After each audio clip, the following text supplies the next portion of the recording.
So now in this chapter, I just want to go through the process of creation of a resource based on Active Directory domain services.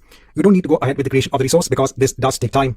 So over here, I'll just go ahead and click on add. And over here, let me go ahead and search for domain services, Azure AD domain services. I'll go ahead and hit on create. Over here, I'll go ahead and choose an existing resource group. Over here, let me go ahead and just give or change the domain name. Over here, I'll go ahead and change the location because it does go ahead and create multiple virtual machines, and I already have virtual machines in the North Europe location. Over here, in terms of the queue, I can go ahead and just choose standard. That should be fine. I'll leave the setting as it is. Over here, it'll go ahead and create a new virtual network. And remember, it'll go ahead in the background and launch virtual machines that are going to be part of this virtual network. Because remember, this is a completely managed service. It'll go ahead, create the virtual network. It'll go ahead and create the virtual machines as part of this virtual network. And then it'll go ahead and install Active Directory on those virtual machines. Then I can go on to next, leave everything as it is. Won't change anything in synchronization, in security settings, in tags, and also in review and create. Let me just go ahead and create this instance of Azure AD domain services. Over here, let me go ahead and hit on OK. Now it will take at least 45 minutes for this domain services resource to be in place. So let me go ahead and come back after some time. Now once deployment is complete, you can go ahead onto the resource. And now over here, you have your domain in place. Now, if you want to go ahead and start creating users and groups, if you want to start going ahead and adding machines and joining it onto the domain, you first need to go ahead and create a virtual machine based on Windows Server. On that, you need to go ahead and install the Active Directory tools and actually connect onto this domain. So there is actually a lot that actually goes into the implementation of Azure AD domain services. Since this is not actually in the scope of the exam when it comes to the implementation, just remember that this service actually provides features that is not available in Azure Active Directory.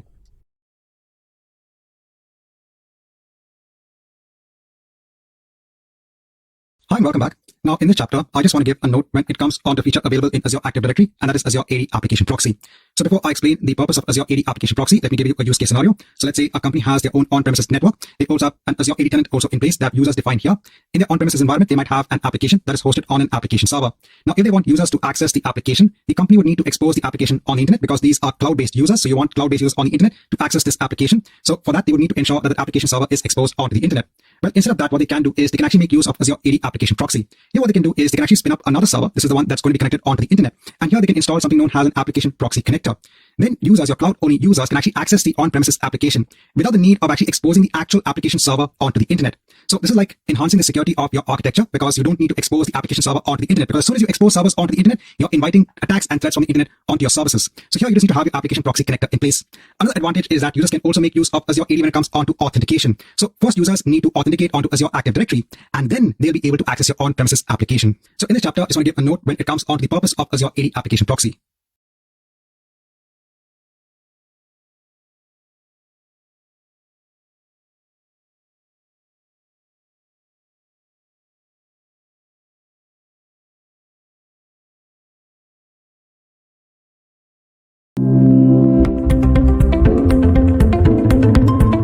Hi, welcome to the section on designing data storage. Now, the first aspect we look at is a review on the important things when it comes to Azure storage accounts. So we'll have a review on the storage tiers. We'll look at the different ways to authorize onto Azure storage accounts. Then we'll go on to Azure SQL databases. We'll look at the different pricing tiers. We'll look at also the different encryption techniques that are available for the data in your Azure SQL database. Then we'll look at Azure Synapse. We'll look at Azure Data Factory, and we'll also look at Azure Databricks. All of this is important when it comes to the design data storage aspect. So let's move ahead.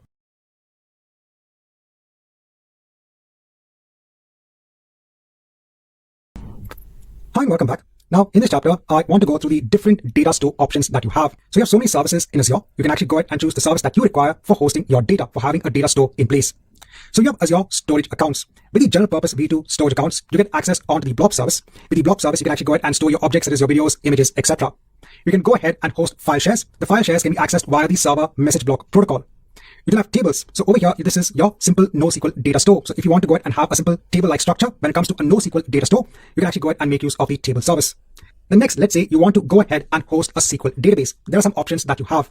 You can go ahead and create an Azure virtual machine, and you could go ahead and install the database engine of your choice. So you could probably go ahead and install Oracle, Microsoft SQL Server, a MySQL database engine. So over here, you have complete control over the virtual machine environment, and you can go ahead and install any version of the database software that you have. And then when it comes to the Azure SQL database option, so this is a platform as a service. Over here, the entire infrastructure is managed by Azure themselves. Azure also has a platform, has a managed service for MySQL as well.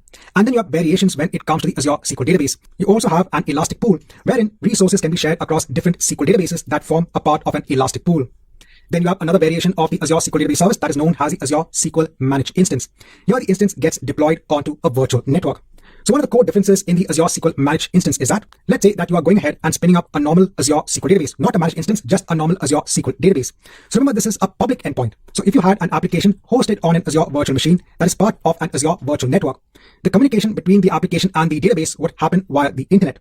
Now you can go ahead and make use of features such as service endpoints and private endpoints to go ahead and have secure communication between the public endpoint and the application that is hosted on your Azure virtual machine. But sometimes companies want the database managed instance to be deployed within the virtual network itself. And that's where you can actually go ahead and make use of the Azure SQL managed instance. The biggest advantage of this is that it has native support for the Azure virtual network. And then you have the fully managed NoSQL data store of Azure Cosmos DB. Over here, you can go ahead and choose from a variety of APIs. So if you want to go ahead and store JSON documents and be able to query the documents via, SQL type queries, you can actually go ahead and choose the SQL API. If you want to go ahead and store table-like data, you can go ahead and choose the table API. You also have Cassandra, MongoDB, and the Gremlin API as well. And then finally, you have Azure Cache for Redis, which is an in-memory data store. So in this chapter, I just want to kind of give a quick note on the different data stores that you can use when it comes to developing applications that need a data store for hosting data.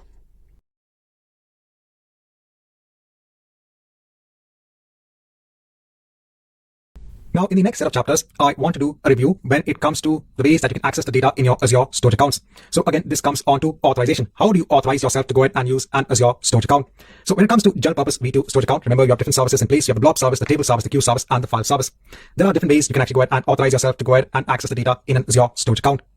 The easiest option is to go ahead and provide access keys. So if you want to go ahead and allow someone to access the different services in your Azure storage account and the data, you can go ahead and provide access keys. You can go ahead and also embed access keys in an application. But this is not the most secure way, because remember, the access keys give access onto all of the services in your storage account and all of the data in your storage account. Another way is to go ahead and create shared access signatures. So this is a more secure way. Over here, you can go ahead and decide based on the shared access signature, what is a service you want to give access to, or what is a service you want to authorize via the shared access signature.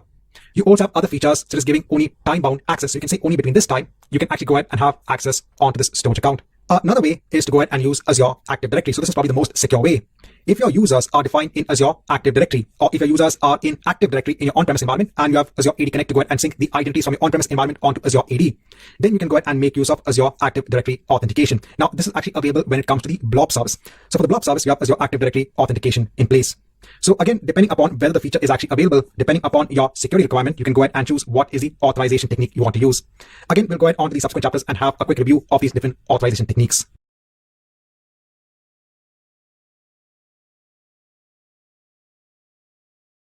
So one of the easiest ways to get access onto your storage account is to go ahead and use the access keys. So over here, I have a storage account in place. If I go onto the access keys section, over here, I can go ahead and click on show keys, and over here, I have two keys in place, key 1 and key 2.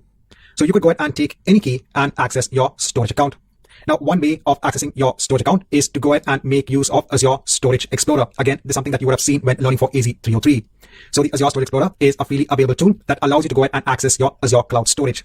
I have Azure Storage Explorer in place. If I go on to my manage accounts, I can go ahead and add an account. I can go ahead and choose storage account. I can use the account name and the key. I can go on to next. I can go ahead and paste the account key. Going back onto my storage account, I can also go ahead and copy the storage account name onto the clipboard. I can go ahead and give the account name, and I can give the same display name as well. I can go on to next, and I can go ahead and hit on connect. Now I am connected onto my Azure storage account using my access key. Remember that you get access onto all of the containers in your Azure storage account. You can go ahead, download, upload your objects, etc. You also get access onto all of your file shares, onto all of your queues, and onto all of your tables. So remember, this gives all this sort of access. So you should not go ahead and give your access keys. This is the less ideal approach. But in case if someone has gone ahead and got hold of the access keys by mistake, what you can do is that you can actually go ahead and regenerate this particular key. So when you go ahead and regenerate this particular key, it will go ahead and actually invalidate the existing key that you have. I can go ahead and regenerate key 1 and click on yes. So now it has gone ahead and changed the name of key 1. Now in Azure Storage Explorer, if I just go ahead, let me just close this screen about the new version and close this images tab, and let me go ahead and hit on refresh again. If I go on to my storage accounts, if I go on to the one which has a key, if I go on to my blob containers, you can see we're getting an error. So the server has failed to authenticate the request, and because that key has now been invalidated. But again, in this chapter, as I mentioned before, this is a review when it comes to access keys. This is one way of authorizing the use of accessing the data in an Azure storage account.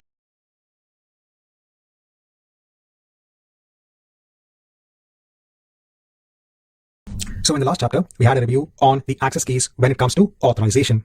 Now in this chapter, let's have a review of shared access signatures. So firstly, in Azure Storage Explorer, I'll go ahead and hit on close.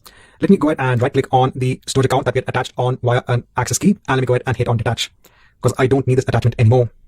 Now I can go on to my Azure storage account, and over here there is another option of shared access signature. So let me go ahead and just hide this. Now you can actually go ahead and give access on to only select services. I can go ahead and let's say choose my blob service. I can say that I only want the option to go ahead and list and read the blobs in my blob service in my container. In the allowed resource types, we need to go ahead and ensure to give access onto the service itself, onto the container. And if you want to go ahead and read the objects in the container, we need to go ahead and give the allowed resource type access of object. I don't need any versioning permissions. I don't need any blob index writing or reading permissions. Here you also have the additional facility of specifying what should be the start and expiry date time. Remember that you could go ahead and make sure that this shared access signature is only valid between this time frame. So after the end time over here, it will not be valid anymore. So if you want to go ahead and give access to, let's say, an audit company onto files in your blob service for just a week, you can actually go ahead and create a shared access signature and then go ahead and give that shared access signature onto that external audit company. This is in case if you want to go ahead and give this short-lived access onto that particular external audit company. So instead of actually going ahead and creating users in Azure AD for those auditors, you might go ahead and opt to create this shared access signature, since this is just a time-bound access for the blobs in that storage account. And then you can also go ahead and mention what are the allowable IP addresses which have access onto this Azure storage account. So if the auditors are only working from their laptops which have static IP addresses, you can go ahead and mention the IP addresses over here. So let me go ahead and leave everything as it is. We have the signing key. So it'll go ahead and make use actually of one of the access keys to go ahead and generate the shared access signature. I can go ahead and click on generate SAS and the connection string. And over here, we have the connection string in place. Now, if I go on to Azure Storage Explorer, if I go on to accounts, I can go ahead and add an account. Here, I can go ahead and choose again storage account, and I can go ahead and choose shared access signature and click on next. I can go ahead and give the service URL or the SAS connection string. So let me go ahead and actually copy the blob service SAS URL. Let me place it over here. We also now have the display name in place. I'll go on to next and let me go ahead and hit on connect. You can see we only have the ability to go ahead and access now only the blob service. We can't see the file share service, we can't see the queue service, and we can't see the table service. And since we've only given permissions to read the objects in our container in the Azure storage account, we can only read them. We can't delete these objects. So if I go ahead and actually try to delete any one of the images that I have over here and click on yes, it should result in an error. So over here, you can see insufficient credentials. Now, again, if you want to go ahead and invalidate this shared access signature, one way is to again go ahead and regenerate that access key. So if I go back onto my storage account, if I go onto my access keys, again, I'll show the key. And over here, let me go ahead and regenerate this particular key and click on yes. So to go ahead and regenerate or create a new key, key 1 over here. Now, again, let me go ahead and close the tab over here. And let me go ahead and click on refresh all. If I go onto my storage accounts, if I go onto my blob containers, so over here, again, you can see the authentication is not going through because we have gone ahead and changed the key. So in case if the shared access signature has fallen into the wrong hands, you can actually go ahead and regenerate the key to ensure that you invalidate that shared access signature.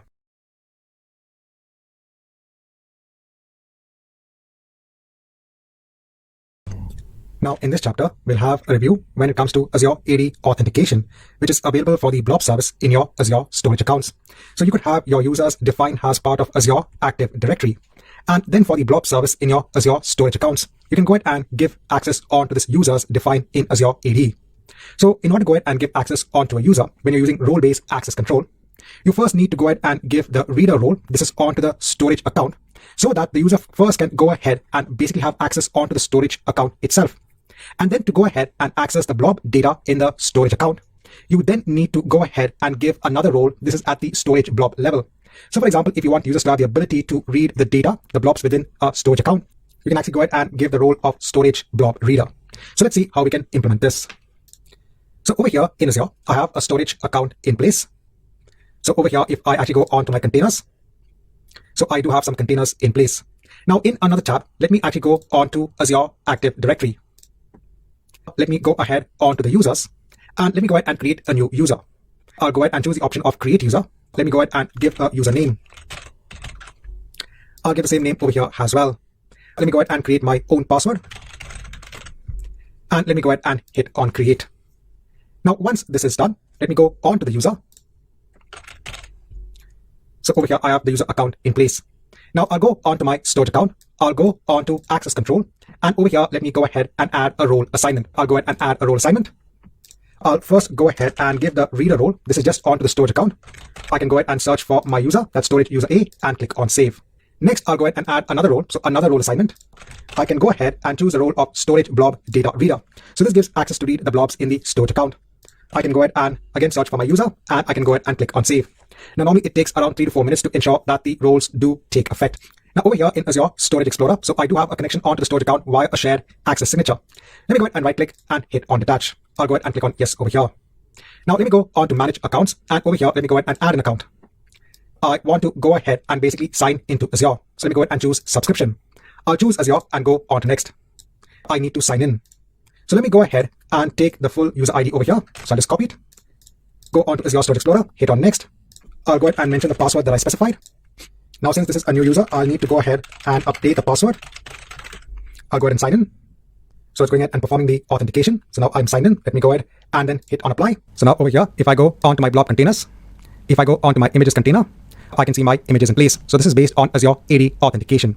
Remember, we had only gone ahead and given the storage blob reader role. If I go ahead and try to delete an object, I'll go ahead and click on yes. So over here, it's queued the deletion process, but the deletion has failed. And that's because of the role-based access control. And if you go on to file shares, you can see that you can't access this service. So currently at this point in time, when it comes to Azure AD authentication, it is available for the blob service.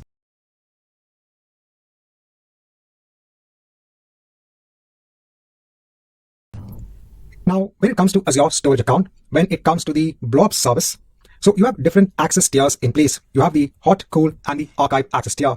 So when going for the AZ303 exam, you'll be familiar with the usage of access tiers. If you want to go ahead and store frequently accessed data, then you'll go ahead and choose the hot access tier. If you have data that is not accessed that frequently, you can go ahead and choose the cool access tier.